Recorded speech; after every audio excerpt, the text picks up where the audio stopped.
क्या हुआ रणित जी? कोई सवाल कुछ भी नहीं है, चुपचाप ऐसे बैठे हो? टेंशन में हो क्या?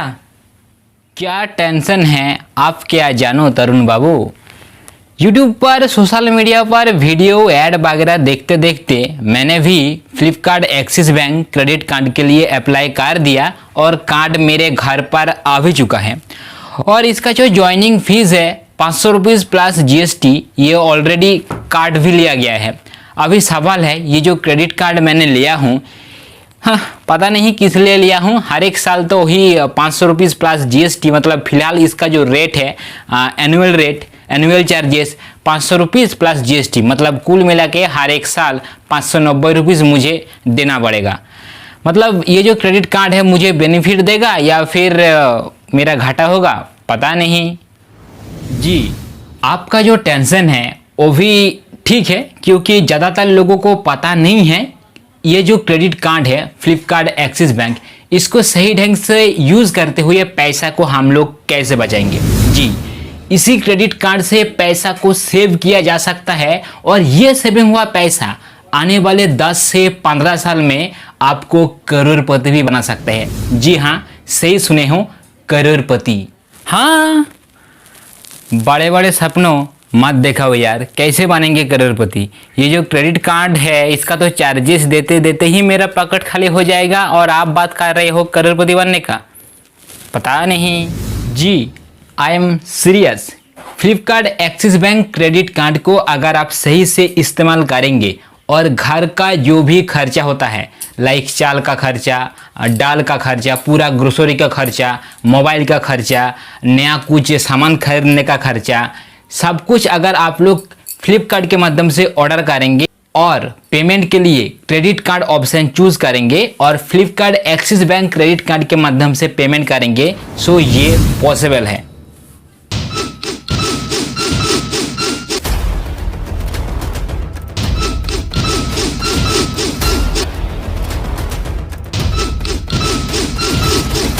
मान लीजिए आपके पास फिलहाल Flipkart Axis Bank credit card नहीं है और ये चल रहा है साल 2023, लेकिन अगर आप लोग अभी से मेहनत करना शुरू कर देंगे और अभी से एक्सिस बैंक को और फ्लिपकार्ट को अप्रोच करना शुरू कर देंगे, आने वाले 2 से 3 महीने के अंदर अंदर आपके पास भी ये क्रेडिट कार्ड आ जाएगा।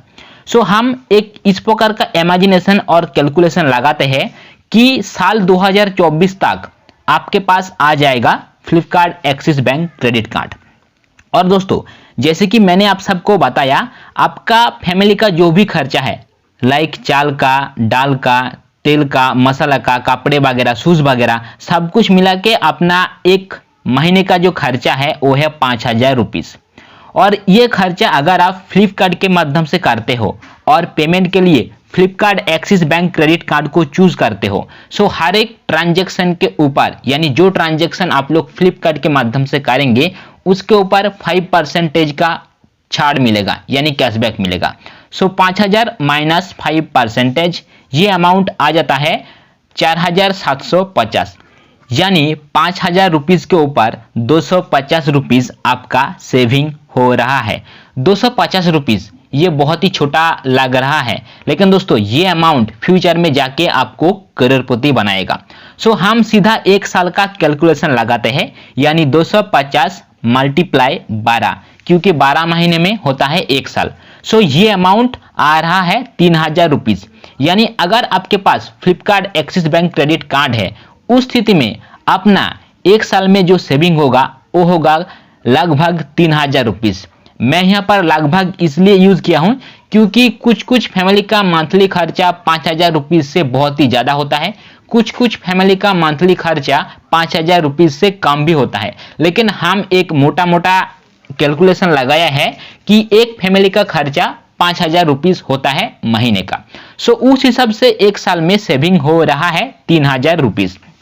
सो आपके पास क्रेडिट कार्ड कब आया था? 2024 को, यानी 2024 में आपने पैसा बचाना शुरू किए क्रेडिट कार्ड के माध्यम से। पूरा एक साल का जो खर्चा है उसके तहत आपने बचा लिए 3000 रुपीज़। अभी 2025 में आपने फर्स्ट इन्वेस्टमेंट शुरू किए हो, क्योंकि 2024 का बचा हुआ पैसा आपके पास है, यानी 2025 में इन्वेस्टमेंट करने के लिए आपके पास जो अमाउंट है वो है 3000 रुपीज़। ध्यान में रखेंगे, ये जो 3000 रुपीज़ है ये आपका पैसा नहीं है, ये क्रेडिट कार्ड से बचा हुआ पैसा है। ओके, सो 2025 में आपने 3000 रुपीज़ किसी एक ऐसा स्टॉक पर इन्वेस्टमेंट किए हो जो स्टॉक एक साल में 2 गुना या फिर उससे भी ज़्यादा रिटर्न देते हैं, यानी मोटा मोटा 100% से भी ज़्यादा। सो 2026 आते आते ये अमाउंट बन जाएगा 6000 रुपीज़। लेकिन ध्यान में रखेंगे, अपना एक साल का जो सेविंग है वो है 3000 रुपीज़। उस स्थिति में फिर से आपके पास 3000 रुपीज़ आ चुका है, क्योंकि 2025 में आपने फैमिली चलाए हो और फैमिली का पूरा खर्चा क्रेडिट कार्ड के माध्यम से स्पेंड किए हो, यानी मोटा मोटा आपके पास फिर से आ चुका है 3000 रुपीज़। और ये अमाउंट 2026 में जो टोटल हो रहा है 6000, जो कि अपना रिटर्न अमाउंट है, साथ में 3000 ये है अपना फिर से बचा हुआ अमाउंट, यानी 2026 में आपके पास मोटा मोटा जो अमाउंट है वो है 9000 रुपीज़। इसको आपने फिर से इन्वेस्टमेंट कर दिए हो, 2027 आते आते आपके पास जो अमाउंट बनेगा वो है 18000 रुपीज़। पिछले साल का जो सेविंग्स है उसको आपने फिर से जोड़ दिए हो, यानी 2028 में ये अमाउंट बन जाएगा 42000 रुपीज़। 2027 का जो सेविंग्स हुआ पैसा है, यानी 3000 रुपीज़ को आपने फिर से 2028 में जोड़ दिए हो, 2029 आते आते ये अमाउंट बन जाएगा 90000 रुपीज़। और पिछले साल का जो बचा हुआ अमाउंट है, यानी 3000 रुपीज़ आपने फिर से 2029 में जोड़ दिए हो। अभी 5 साल का जो टोटल अमाउंट है जिसको आपने सेविंग्स करते हुए और इन्वेस्टमेंट करते हुए इकट्ठा किए हो वो है 93000 रुपीज़, यानी 93,000। अभी 5 साल में 93,000 बहुत ही छोटा लग रहा है, लेकिन दोस्तों ये अमाउंट आपको करोड़पति बनाएगा आने वाले कुछ ही साल में। आप बस वीडियो को पूरा देखिए।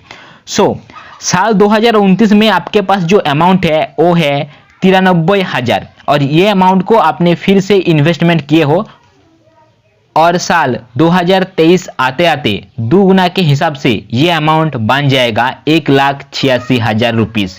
पिछला साल का बचा हुआ पैसा यानी 3000 रुपीज़ आपने फिर से 2030 पर इन्वेस्टमेंट कर दिए हो, 2031 आते आते ये अमाउंट बन जाएगा 3,78,000 रुपीज़। और पिछले वाला साल का जो बचा हुआ पैसा है यानी 3000 रुपीज़, इसको आपने फिर से जोड़कर इन्वेस्टमेंट कर दिए हो, 2032 आते आते ये अमाउंट बन जाएगा 7,62,000 रुपीज़। फिर से आपने इस प्रकार का इन्वेस्टमेंट कर दिए हो, 2033 आते आते ये अमाउंट बन जाएगा 15,30,000 रुपीज़। पिछला साल का जो बचा हुआ अमाउंट है यानी 3000 रुपीज़ आपने फिर से इन्वेस्टमेंट करना शुरू किए, और साल 2034 में आपके पास जो अमाउंट होगा 30,66,000 रुपीज़।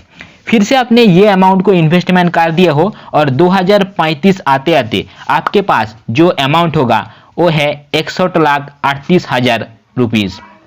और 2035 में आपने फिर से टोटल अमाउंट को यानी 61,38,000 रुपीज़ है जो कि आपने इन्वेस्टमेंट और रिटर्न करते हुए बना लिए हो, साथ में 2034 में बचा हुआ जो 3000 रुपीज़ है उसको एक साथ जोड़ के इन्वेस्टमेंट कर दिए हो। सो आने वाले एक साल में यानी 2036 में आपके पास जो अमाउंट होगा वो है 1,22,00,000, यानी लगभग 12 साल में आप करोड़पति बन चुके हो। अभी आप इमेजिन कीजिए आपने करोड़पति बन गए हो 12 साल में, क्योंकि आपने अपना इन्वेस्टमेंट जर्नी शुरू किए थे साल 2025 में, और 2036 आते आते आप अभी करोड़पति बन चुके हो। लेकिन दोस्तों इस जगह पर भी कुछ चार्जेस है, क्योंकि आपने चूज किए हो Flipkart Axis Bank credit card. उस क्रेडिट कार्ड का सालाना कुछ चार्जेस होता है। हम यहाँ पर 12 साल का मोटा मोटा चार्जेस मान लिए हैं 12,000 रुपीज़। हाँ, चार्जेस कम लगता है क्योंकि फ्लिपकार्ट एक्सिस बैंक जो क्रेडिट कार्ड है ईयरली चार्जेस है 500 रुपीज़ प्लस जीएसटी, यानी 590 रुपीज़। लेकिन हमने ज़्यादा ही अमाउंट मान लिया है। सो 12 साल में आपने क्रेडिट कार्ड का चार्जेस पे किए हो 12,000 रुपीज़, और 12 साल में स्टॉक का जो बाय सेल किए हो यानी स्टॉक मार्केट पर जो चार्जेस पे किए हो हम वो मान लेते हैं 12 लाख रुपीस। अमाउंट थोड़ा कम होगा लेकिन हम लोग ज़्यादा ही लिए हैं क्योंकि आपने जिस डीमेट अकाउंट के माध्यम से ट्रेडिंग इन्वेस्टमेंट वगैरह करेंगे उसका भी चार्जेस लगता है, annual maintenance charges, brokerage charges, DP charges, उसके अलावा अलग अलग चार्जेस है, लेकिन हम मोटा मोटा 12 लाख मान लिए हैं। सो आपके पास अमाउंट है 1,22,00,000, उनमें से अगर आप 12,000 और 12 लाख को माइनस करेंगे फिर भी आपके पास लगभग 1,10,00,000 रुपीस है। अभी जस्ट इमेजिन कीजिए आप अभी 1,10,00,000 रुपीस का मालिक बन चुके हो, लेकिन ये जो 1 करोड़ से भी ज्यादा अमाउंट आपके पास है ये आपका पैसा नहीं है। साइकोलॉजिकली देखा जाए तो ये आपने शुरू किए थे साल 2024 से सेविंग्स करना, और ये सेविंग्स आया था Flipkart Axis Bank credit card के माध्यम से। इस जगह पर एक चीज है, क्रेडिट कार्ड का जो चार्जेस है यानी जो एनुअल चार्जेस है ये आपको अपने जेब से ही भरना पड़ेगा, तब जाके ये पूरा का पूरा कैलकुलेशन आपके सामने आएगा। सो ध्यान में रखेंगे क्रेडिट कार्ड का जो एनुअल चार्जेस है ये आप अपना जेब से भरिएगा। साथ में डीमेट अकाउंट का जो अलग अलग चार्जेस होता है like maintenance charges, brokerage charges, DP charges, हालांकि ये चार्जेस बहुत ही कम होता है लेकिन कोशिश करेंगे ये चार्जेस अपने जेब से देने का। मैं यहाँ पर 12 लाख मान लिया हूँ, लेकिन गारंटी के साथ मैं ये कह सकता हूँ अगर आप लोग स्टॉक मार्केट का नॉलेज लेते हुए, थोड़ा बहुत एक्सपीरियंस लेते हुए ट्रेड इन्वेस्टमेंट वगैरह करेंगे सो 12 लाख चार्जेस देने का जरूरत नहीं है, बहुत ही कम हो जाएगा ये चार्जेस, लेकिन फिर भी मैंने मोटा मोटा 12 लाख मान लिया।